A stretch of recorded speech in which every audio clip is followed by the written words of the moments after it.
तक सारे बच्चे पढ़ रहे हैं। 140 बच्चे आज की तारीख में पढ़ रहे हैं और हर साल 50-60 बच्चों को मैं गवर्नमेंट स्कूल में भर्ती करवाती थी।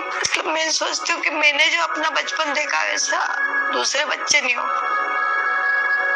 नमस्कार, मैं पुष्पा ऋषि मध्य प्रदेश इंदौर में रहती हूँ और 36 साल से ESI हॉस्पिटल में सरकारी सर्विस में कार्यरत थी। इस कार्य को करते हुए मैंने बस्ती के कुछ बच्चों को पढ़ाना चालू किया था।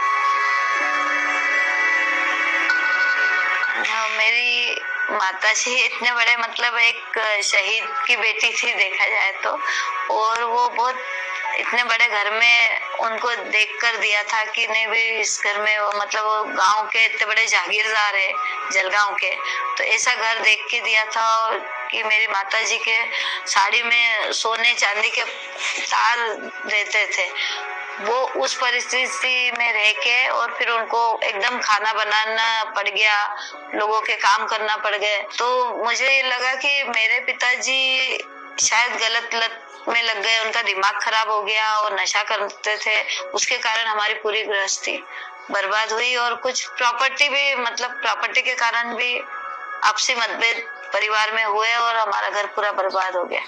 तो मुझे मतलब सबसे पहला तो वही लगता था कि शायद नशा ही घर की बर्बादी है।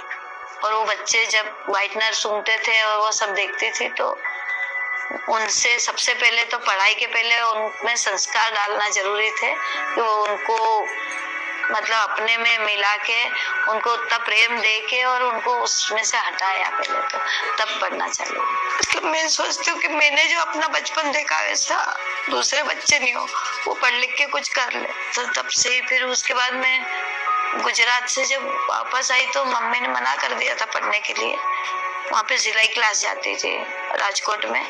फिर मैं आके खुद ही हॉस्टल में भर्ती हो गई। मम्मी को मैं हमेशा से बोलती थी कि मुझे हॉस्टल में डाल दो, मैं वहाँ पढ़ लूंगी, मुझे पढ़ने का बहुत था। तो मम्मी ने राजकोट भेज दिया था मौसी के पास। फिर वहाँ से मैं खुद आके खुद ही मतलब जीवन ज्योति हॉस्टल में भर्ती हो गई।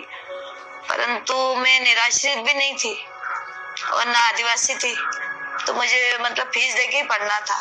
तो फिर वहाँ जीवन ज्योति में भी मैंने काम करा। वहाँ बेकरी थी, तो वहाँ जो मोहल्ले में पहले ब्रेड बटते थे ना, ऐसे संस्था थी, तो उस बेकरी में मैं सुपरविजन का काम करती थी। तो अभी तक सारे बच्चे पढ़ रहे हैं। 140 बच्चे आज की तारीख में पढ़ रहे हैं और हर साल 50-60 बच्चों को मैं गवर्नमेंट स्कूल में भर्ती करवाती थी। और इस